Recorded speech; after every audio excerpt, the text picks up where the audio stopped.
बांग्लादेश में जो हालात हुए हैं हमारे देश में भी हो सकते हैं, इसीलिए हम लोग को सजग रहना चाहिए। और जो ये घटना हुई है, निर्मम घटना, इस पर हम सभी हिंदू भाइयों को आवाज उठाना चाहिए ताकि ये घटना दोबारा ना हो सके। पैगंबर का अपमान किया था, थोड़ी सह लेंगे। किसी का अपमान नहीं किया था, अपमान किसी का नहीं किया था। उन्होंने कहा था कि और भी धर्म है, कई धर्म है, हिंदू मुस्लिम सिख ईसाई कई धर्म है, तो उन्होंने इतना ही कहा था बस, और किसी का अपमान नहीं किया था उन्होंने। क्या एक्शन चाहते हैं वहाँ पर, क्या होना चाहिए?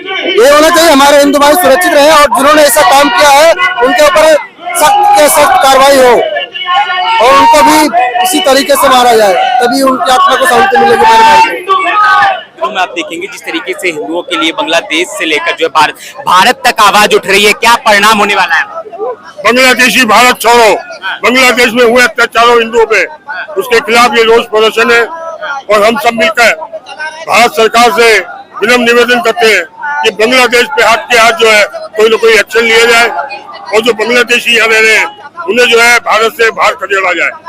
कहा तो ये जा रहा है कि पैगंबर का अपमान किया था वहाँ। हम किसी पैगंबर का न किसी मूल्य का कोई अपमान नहीं कर रहे हैं, हम अपमान कर रहे हैं उस बांग्लादेश का जिसने कि हमारे देश के हिंदू भाइयों को तोड़ा है और उन्हें जो है निशंस हत्या की है। हम उसके खिलाफ यहाँ बोल रहे हैं। लोगों के बीच उठा हुआ है क्योंकि लोगों का कहना है कि कहीं ना हमारे हिंदुओं के साथ बहुत गलत हो रहा है। इतने हिंदू मारे गए, हमारे भाई को जिंदा जलाया गया है। अभी भी हिंदू सुरक्षा नहीं है, हिंदुओं की सुरक्षा बढ़ाई जानी चाहिए और उन हिंदुओं के समर्थन में अभी सारे हिंदुओं को निकलना चाहिए बाहर, क्योंकि वो भी हमारे भाई है। बांग्लादेशी हिंदू अब नहीं जागा, फिर कभी नहीं जागेगा। बांग्लादेशी घुसपैठी भारत में भी है, उनका क्या होगा? भारत में भी तो यही चल रहा है, JNK में भी यही चल रहा है, हर जगह यही चला। हिंदुओं के साथ बिल्कुल नाइंसाफी हो रही है, हर जगह हिंदू मर रहा है। क्यों मर रहा है हिंदू हर जगह पे? सभी हिंदुओं को जागना चाहिए इस वक्त। पैगंबर का अपमान कर दिया था। किसने किया था? दीपू ने। इनका कुछ इतना सारा होता है तो इनका अपमान हो जाता है। हमारा हिंदू हर जगह मर रहा है तो उनका अपमान नहीं किया जा रहा है। हमारे हिंदुओं को हर जगह जिंदा जलाया जा रहा है तो उनका अपमान नहीं किया जा रहा है। नीच के साथ कीच बनना पड़ेगा, यही बात है हमारी उदारता और हमारी सहनशीलता। इसको वो लोग कमजोरी समझते हैं, मुस्लिम लोग। मैं मुस्लिम का नाम इसलिए ले रहा हूँ कि पूरे विश्व में ऐसी घटनाएं, क्रूरता, जघन्य घटनाएं, अमानवीय हैवानियत सिर्फ मुसलमान ही करता और कोई नहीं करता, न क्रिश्चियन करता है न सिख करते हैं। और इसका कारण हमारा देश धर्मनिरपेक्ष है, हमारा कानून जो है वो सरल कानून है, इसलिए वो लोग इस चीज का फायदा उठाते हैं। इसका एक ही इलाज है, देखते ही गोली मारने के आदेश, ईंट का जवाब पत्थर से। भारत में भी खतरा है? सब गद्दार छुपे हैं, चुन चुन के। आपने लाल किला का देख लिया, पहलगाम का देख लिया, अब और क्या सबूत चाहिए क्या आपको?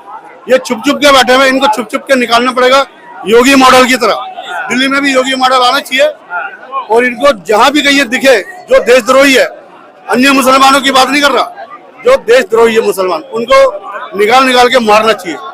घुसपैठिए तो नहीं निकाल पाए ना, बांग्लादेशी घुसपैठी। सर किसी के माथे पे थोड़ी लिखा है कौन कहां से किधर से घुस गया, उसपे माथे पे स्टैंप थोड़ी लगा रखी है। कौन घुसपैठिया और कौन हमारे देश का सच्चा नागरिक है, देशभक्त है, तो उनकी पहचान तभी होगी जब उनका ID प्रूफ पे चेक किया जाएगा। उनके पास पेपर है, आधार कार्ड है नहीं, वो देश का नागरिक है या नहीं है, वो आया तो कहाँ से आया, क्यों आया। ये घटना वही लोग करते हैं और वही करवाते भी है। भारत सरकार अभी तक कोई एक्शन नहीं ली, कुछ नहीं कर सकती। हम लोग अंतर्राष्ट्रीय दबाव में मरे जाएंगे, मरते रहेंगे। जब कोई दूसरे देशों में कोई घटना होती है तो वहां पे कोई किसी से कोई नहीं पूछता, और अगर भारत एक बहुत बड़ा देश है, जिम्मेदार देश है, कोई जरा सी भी एक्शन ले तो अंतर्राष्ट्रीय जगत को जवाब देना पड़ेगा। इस चीज से हटना पड़ेगा, भारत को आत्मनिर्भर होना पड़ेगा, अपने फैसले खुद लेने पड़ेंगे, तभी इनका इलाज होगा इस्लामिक आतंकवाद का।